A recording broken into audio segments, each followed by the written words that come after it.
What is bioactivity? Bioactive? It's a question I had when I first started going bioactive. I'm going to tell you everything you need to know in detail in this video. First of all, take a look at this amazing location.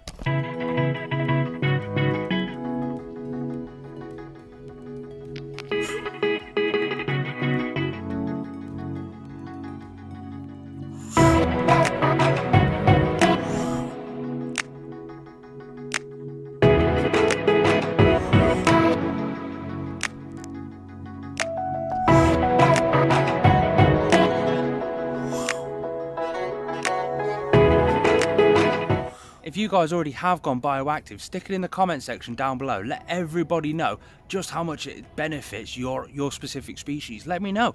If you've got any pictures, tag me on Instagram at Northern Exotics UK. I'd love to see all your enclosures. And if you are new around here, make sure you do hit that thumbs up button, hit that subscribe button, and then the notification bell that's next to it. Hit all on your notifications, that way you get notified every time I do upload a video. So what is bioactive? Bioactive is this. Everything you see around you right now, but in an enclosure. Let me run through and explain absolutely everything. So what it is basically everything you see here. So if your animal comes from here, this is a forest in England. So if your animal comes from here, then it's ideal for you to replicate absolutely everything here, even down to the microscopic level. If it can survive here, then it can survive in an enclosure exactly the same as this. Not only that, but it's got perfect enrichment. It's the healthiest it's ever going to be is here. So if you can replicate this, absolutely amazing. So what you need to replicate is, and what you need to think about is this. First off, do your research on exactly where your animal comes from, the exact area. So if you've got a leopard gecko, they come from the rocky suburbs of Pakistan and Afghanistan. So you try and replicate that again to the microscopic level.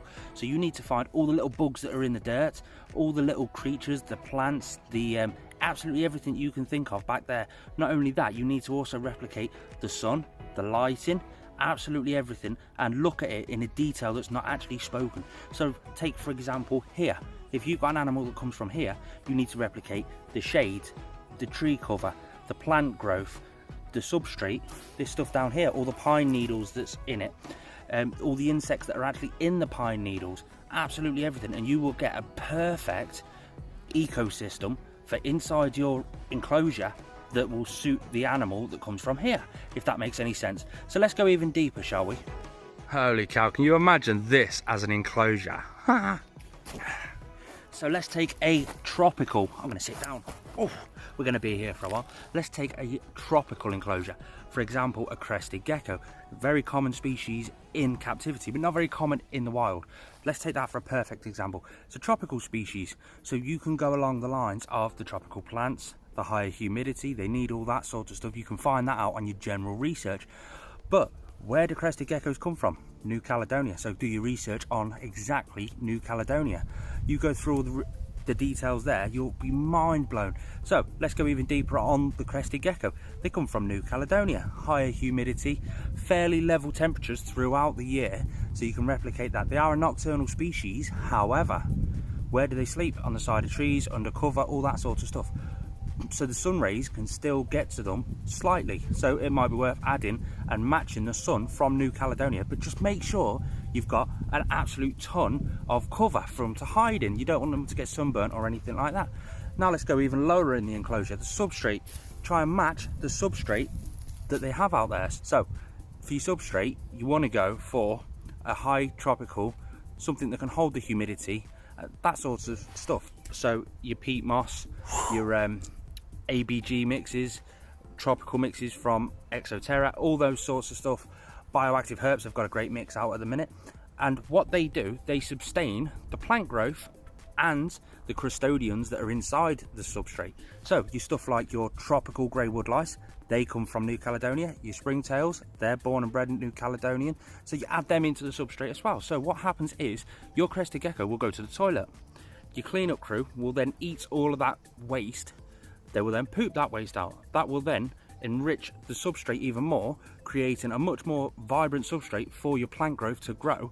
When the plants grow, they give off a lot more oxygen. It's just a constant ecosystem that keeps going round and round and round, and it works in New Caledonia for these species. So if you replicate that inside your crested gecko's enclosure, you're going to have a thriving, massively enriched crested gecko. It's going to be a lot more healthier for you. Right, let's move away from the lake area and let's talk deeper about substrate, but for doing that we're going to have to go that way a bit.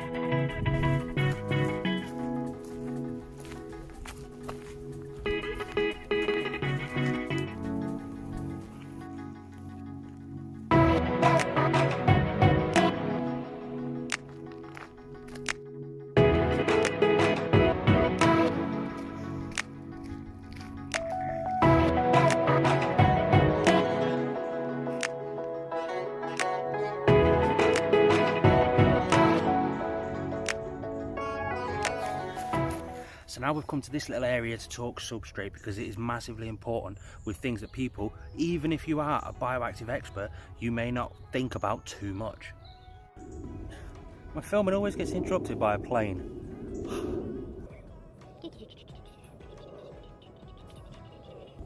It's 1/4 the skin.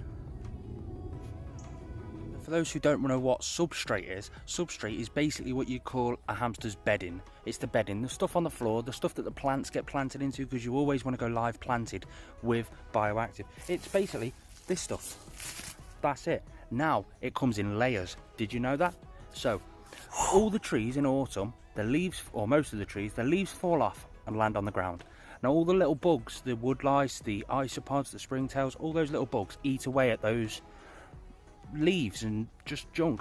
They break it down because obviously they poo it out and stuff like that, and then the next year round it's just biodegraded enough for the next lot to land on top, and then they start eating again. So that's how your isopods live on the ground. They fertilize the substrate by eating the leaf litter and stuff like that, and every year a new layer comes, and it gets more and more compact. So your top layer is just going to be like this, just dried leaves, bits of bark, leaf, all that sort of stuff. But go down a little deeper and we end up with, look at that, perfect rich substrate, few sticks in there, leaves and stuff like that. Now this tells you how long everything degrades basically, because this is only 1/2 inch under the surface and it's already biodegraded enough. However, what doesn't biodegrade is sweet wrappers. So take your plastic litter home with you every time you go out. But look, that is what it looks like on the top. Now we're talking summer now, so that's had time to biodegrade since autumn. That's 1/2 inch under. And if you keep going deeper and deeper, it gets more and more compact the further down it goes. That's when different animals, different cleanup crew live further down, like your worms and stuff like that. So it's always wise to replicate the seasons when you do go bioactive, so that this can happen within the substrate. It's happening without you having to do anything to it. So it's vitally important that you give it the leaf litter that it deserves, so that the wood lice and everything can be able to basically break everything down, make a much richer substrate for your plants, and again, enrich your animal's life. Now there are going to be some occasions where you won't be able to replicate the natural habitat perfectly. So what you do, you have to do little compromises.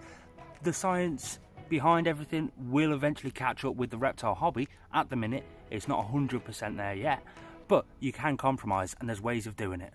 Stuff like your isopods, all that sort of stuff. Now you might not be able to get New Caledonia exact or Afghanistan exact cleanup crew, but there are ways of compromising, so you can end up using tropical grey isopods and springtails in your bioactive enclosure, even if it's not perfectly correct for that exact animal.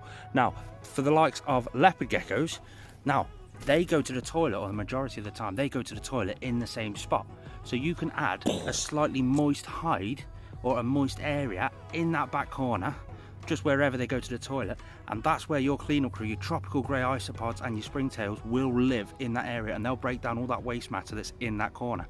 You can compromise with various moist boxes or a moist area in one corner. Humidity spike isn't going to kill your animal every now and then. Let's face it, especially for the arid species, the bearded dragons out in Australia, they have thunderstorms out there. They do have humidity spikes, so a humidity spike replicating a rainstorm every now and then can only add a little bit of enrichment, provided you don't do it over long periods of time.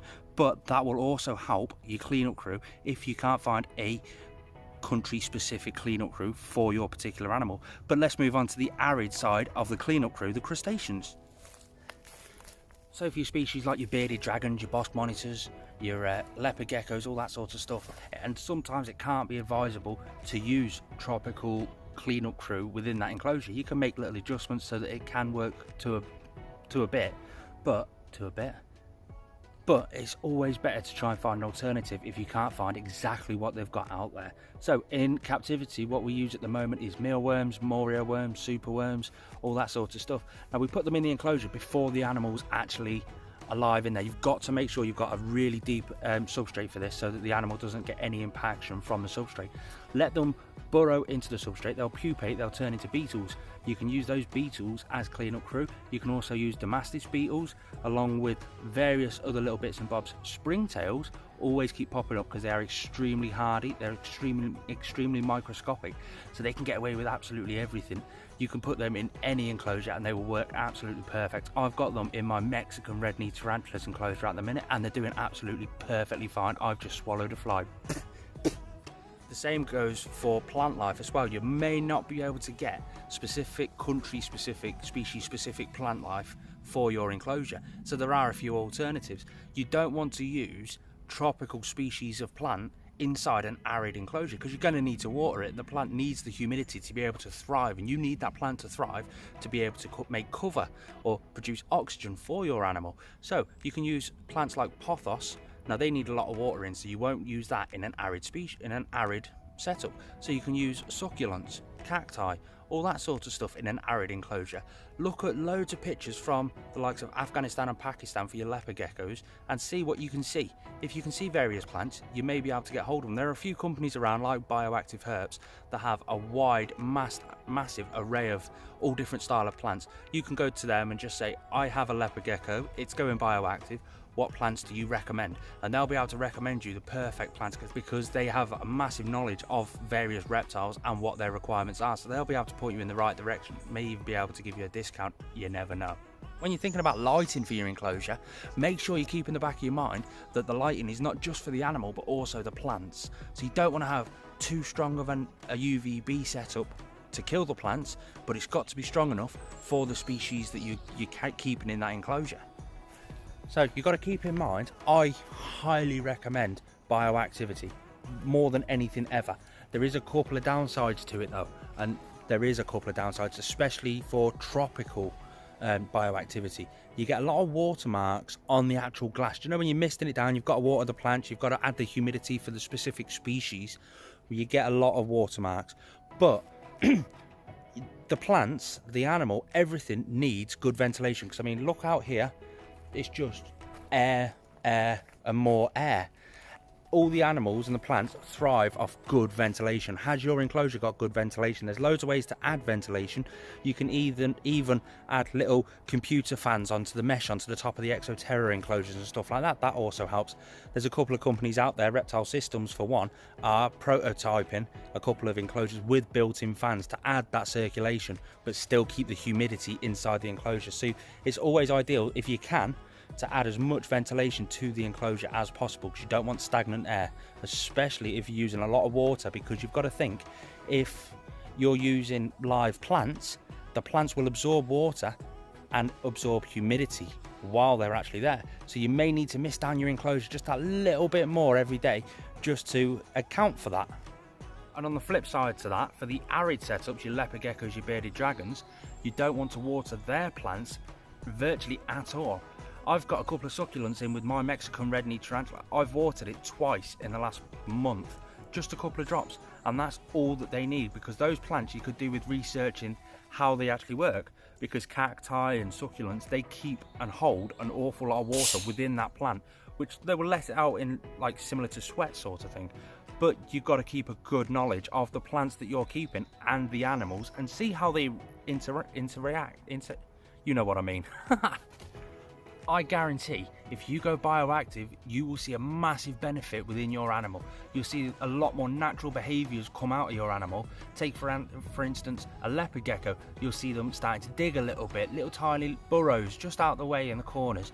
You'll see your bearded dragon scraping around quite a bit more.